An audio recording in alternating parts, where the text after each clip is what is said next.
Right, as usual, you get reviews directly to the point from me. This is the FX Impact Mark II.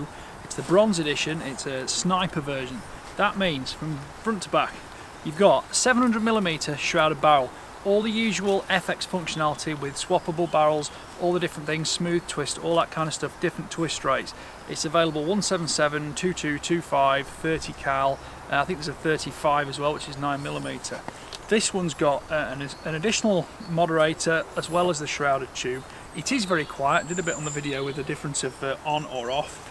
Carbon fibre body bottle. The gun is very light, it handles exceptionally well from a hunting, shooting point of view.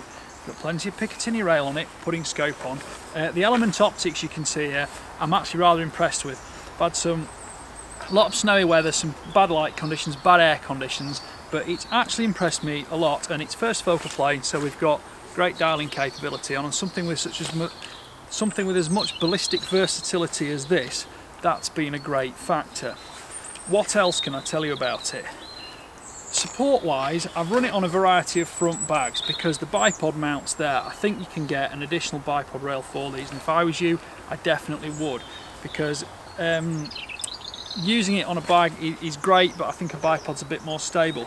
The one caveat to that I would say is if you use a very big heavy bag like you've seen me on the other bench, you can clamp this in really tight and it gives you very super solid accurate shooting capability. But the distance from the barrel to the base of the bottle is significant, and also scope height to bore height is also quite a lot. So when you're shooting it, cant error is magnified quite a lot over a lower profile gun, because this is somewhat of a stacked gun in terms of its vertical setup. Other factors to tell you about. I'm just going to do a safe dry fire on the trigger. The cocking handle on the side here just above it. Now the blade is adjustable for its angle, its height, etc, etc, and this is safe dry fire. It's got a tiny first stage to it with a super crisp second stage. The additional plenum chamber here, you can hear that refill. You've got two manometers for the overall pressure, regulator pressure, and the magazine's out at the minute. One slight downside is you can't put the magazine in and close the bolt to keep the magazine in the gun even when it's empty. Although you can if you fire off the last round and it will, you know, stay safely in it. Loading the magazine it's a 28 round mag, and the mag is the only thing that's really caused many issues with the rifle. If you fill it up completely with 28 rounds in it, each of those little pellets or slugs, whichever you want to use, can tend to roll and rattle a little bit, and they can actually, a bit like wheel chocks, stop it rotating.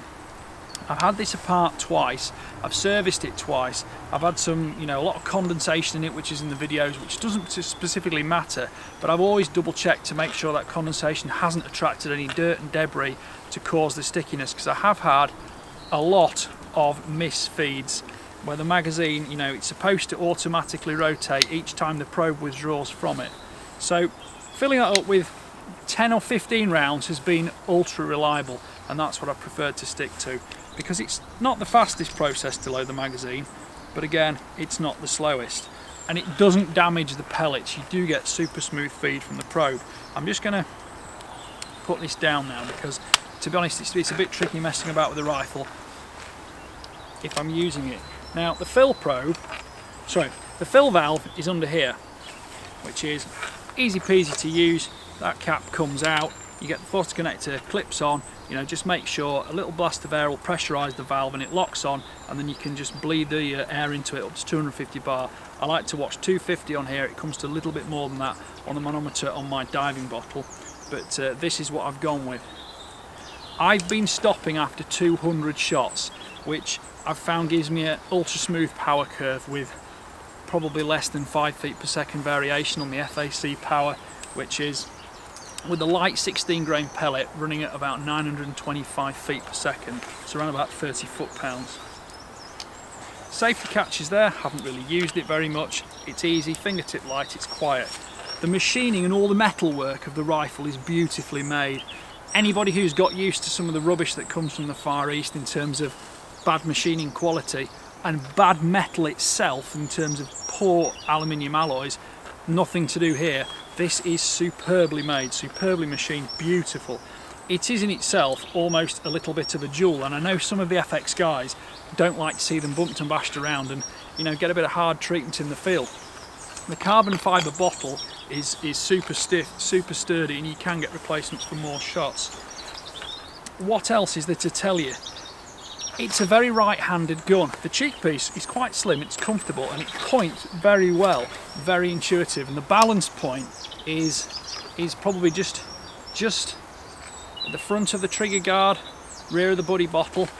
So from a hunting perspective, it's short, it's light, and it's very pointable.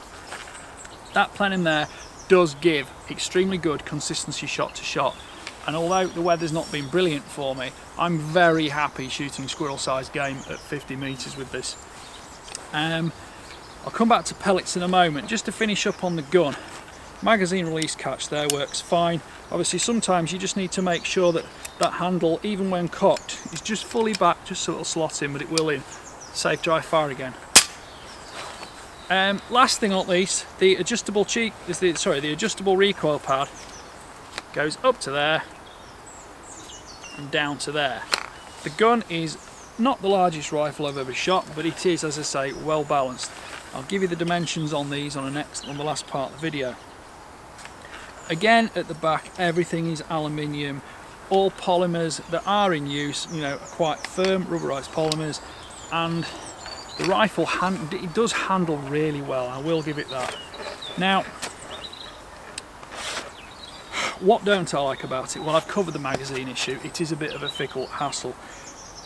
The manufacturing standards of it well justify the price it is. I would go as far as to say you've got so much adjustability on these in terms of regulator pressures, hammers, you know, all the barrel options, this, that and the other. To some people, an air rifle is just a tool to do a job. They want power X, 0 Y, and they adopt or accommodate to that at different distances. This one, it invites testing of all varieties. It invites modification, customizing, tuning is especially the word for it. You need to take all your different pellets, you need to mess about with the settings. I mean, to be honest, I haven't messed about with this one. It's come and I've shot it as it is. It has worked very well, but I know that the rifle, the FX rifle, can in itself become the hobby. Now, to some people, that's very ideal. That is ideal. Others won't want the complication of it, and that's fair enough. You know, horses for courses, each to their own. For hunting, I actually still like the 2.2 16 grain good old-fashioned Diablo field pellet. It just seems to hit hard and it's not excessive, and the velocity, which is, let me think now, it's about 250 feet per second, more than things like the heavy slugs. These are 22 grains. These are quite fun to use, but they're really slippery and fiddly to reload with, because they're smooth and they've not got the rims on them and the rings around them, the driving bands, like a normal pellet has. In terms of magazine perfection and ultimate functionality, I've got huge amounts of snow dropping off the tree next to me, sorry. In terms of magazine functionality, if we look at a domed skirted pellet, that works quite well. What works even better than that is a heavier domed skirted pellet, which has got a greater spacing between the front, the rear of the dome on the driving band and the rear skirt. That keeps it more stable in the magazine, and it's less likely to, as I say, pivot and act like that little sort of wheel chock type of thing. Would I have an FX? Yes, I would. I would have it and I would rely on it. It is quite a delightful tool and it is beautifully made. It is perhaps the ultimate art of the air rifle at the moment. It's certainly the nicest one I've seen. But does that make it a hunting tool? Well, it does if you don't mind getting it bumped and bashed around, because believe me, rifles that get used in the field, rested on this, whatever, bashed around walls or fences and, put down, lent in corners, they get marks, they get scratches, that's life. Would I use the adjustable power control on the side? Well, to be fair, if I had a great requirement for multiple power levels, the return to each setting is excellent, because that wheel does have good solid clicks and detents on it. So if you set it on position 4 sometimes, position 3 others, you can return to those and you're noted ballistics for them. But again, it's another variable in the whole chain of setting up and standardising your rifle. Now, as somebody who teaches people to shoot, a lot of the time people can struggle with, you know, just one rifle, 1.0, one scope, one magnification level, one bullet speed, one bullet weight, one brand. That's fine. This is the complete opposite of that, because you can alter and vary everything, and like I said, it'll suit some, it won't suit others. So if you want to buy an FX, I would just say, you know, is that part of what I want from an air rifle? And if it is, I think the FX is a great tool. It did take me a while to learn to love it, to be quite honest. I found it a bit overwhelming to start with in terms of what should I experiment with, what should I tell people on the video. So I thought I'll concentrate on the things that really matter to me, and that's the core functionality of it. Well, one thing I'll tell you is this rifle, you know, even though you get a bit of a tap on the shroud here and you think, is the barrel moving, is something going on there? No, nothing moves, nothing happens, nothing changes. This thing holds zero, and I've never had an air rifle that I could shoot with quite such consistency, knowing full well that when I had shots go slightly wayward, it was probably the wind that was doing it, because, you know, 50 metres in very sheltered conditions, you're not aware like you are at 500 metres out in the, you know, great outdoors. 50 metres is far easier to get in a sort of shrouded shooting environment. So I knew with the FX, I knew every time I missed what I wanted to hit, it was me missing out on something, some external variable, some external factor. Because I think the final point to mention about this FX Impact is the fact it just doesn't have, once it's set up as you want it, it does not have variables. It is a solid foundation for everything you want to do. But you have got to put the work in and find out that starting point for you, because no manufacturer or ammunition maker is, you know, making it easy for you. And in this respect, that's why I go back to the fact the FX, I think, is an air rifle for someone for whom the rifle itself is the hobby. Anyway, thank you for watching. I hope you've enjoyed my slightly external viewpoint from my generally centerfire rimfire world on an FX air rifle. Please like, please subscribe, and please, you know, follow my channel and comment on the video. Not everybody's going to like it, some people will. I know a few people didn't like to see it get, you know, tapped on the box on the bench when I did the unboxing video, and it seemed to upset a lot of shooters, but there we go. The last thing I will mention, which I have so far forgotten to do because it's going to be rather difficult to do this, I am actually going to need to put a pellet in it, is, bear with me now, I want to talk about using it left-handed. I really hope this works on camera. Now I'm going to just dry fire this pellet off into the ground just so that the gun is completely safe, because what I want to talk about is using this gun left-handed. Now if you look at that rifle there, that magazine is in my shoulder, sorry, it's into my chest. Start again. The magazine is into my chest, the rifle is in my shoulder, so I can shoot that. My only concern is if my angle on it closes at all, that magazine, I can hear it creaking and starting to bend, and sometimes I found it necessary just to give it a little rattle like that to help those pellets spin round. So bear that in mind. The cheek piece, although it looks quite right-handed, to be fair, is low enough, and although slightly angular along this edge, it's not uncomfortable to shoot left-handed. So if you are a hunter like me, who often likes the ability to shoot ambidextrous, that's perfect. So there we go. I would say if you are a left-handed shooter all the time, it's slightly less than ideal, and I would like to see whether there is a smaller magazine available. It is possible to single load it, but you've kind of got to get the pellet in there and wedged in without dropping it, and on those slugs it's quite easy to drop those, they're very slippery. And I think that is about it, other than, you know, AR-15 layout is perhaps, it's the thing for some people, not for others. Again, I'm just going to check this is safe. Got the AR-15 layout, it brings your hand quite close into the trigger, and you'll tend to find you've got far more bend in your trigger. Some people prefer more of a stretch onto the trigger blade, and here you won't get that. But I like the rifle. Would I buy one? No, because I need a rifle to be an absolute tool to do a job. I haven't got the time, inclination, or the inspiration to want to completely tune it to my needs. But if you have, the FX will satisfy those demands. Thanks for watching. Bye for now. So the easiest way to load the magazine, click those levers around there, do that. Say you're going to put, I don't know, 10, 15 rounds in it.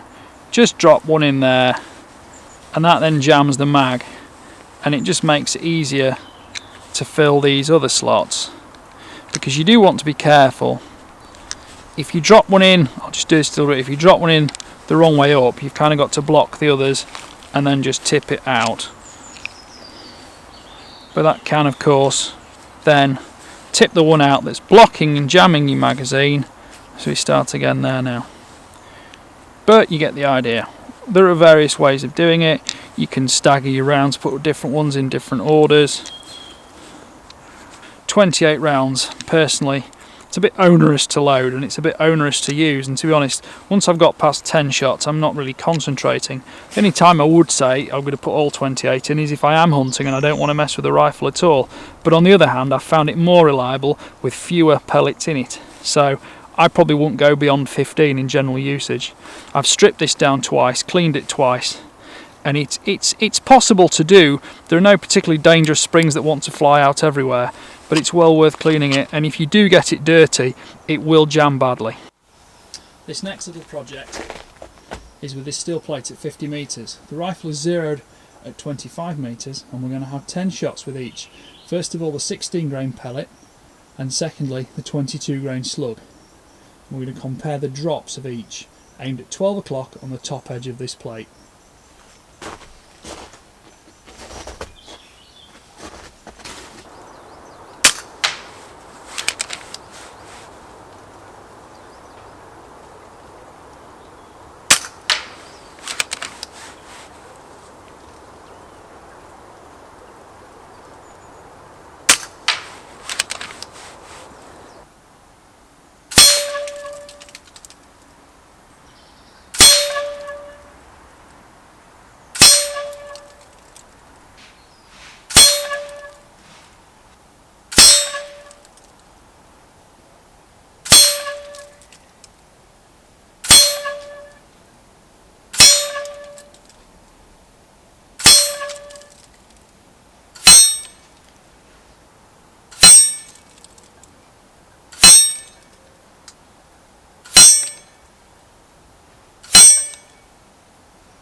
Well, that is now concluded. You may have noticed there were some very obviously long pauses between shots there. Everything was loaded in the same mag before we started, as you saw in the video, but the long pauses were when it was just not feeding. I actually had to take the magazine out, re-add some pellets because they got damaged by the probe not going through correctly when it didn't rotate correctly. The upper group is the 16 grain pellet. The lower group, the 22 grain slug. It clearly groups extremely well because that is a that's a sub-inch centre to centre group from the slug. Strike noise was noticeably lower from the shooting position 50 metres away. You'll have probably heard that better on the camera here.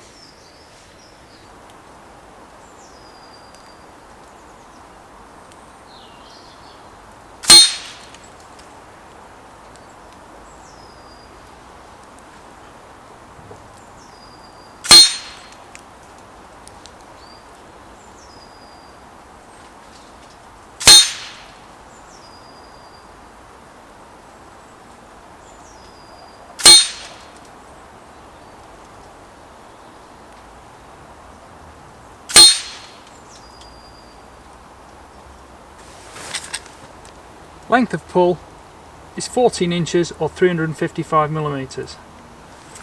Overall length on the sniper version with the additional sound moderator is 38 inches or 965mm.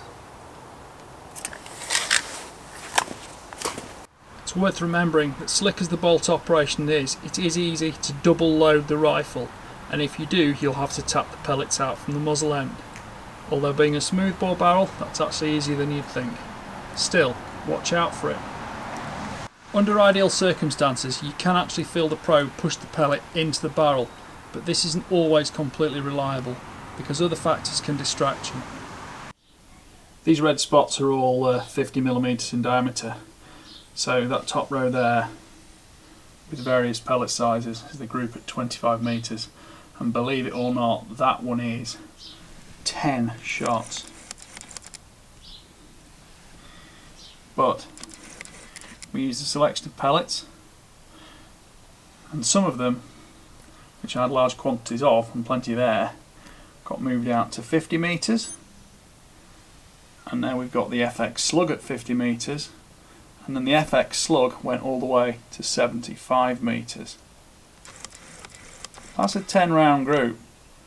Now some of them are better than others because I shot some of them on a windier day, and the windy days, yes, to be fair, really punish the group sizes, but that one, 25 metres for 10 rounds, that is frankly stunning for any gun.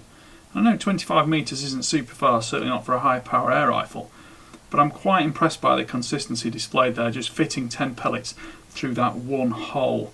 And as you can see from the others, it's not exactly rare to show great performance. That's the 25 grain monster, which was perhaps weaker,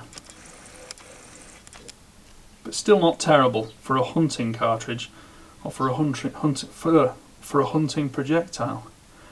But I have to say, that's fantastic. Now at 50 metres, that had lost 40% of its. At 50 metres, the Diablo had lost 40% of its muzzle energy.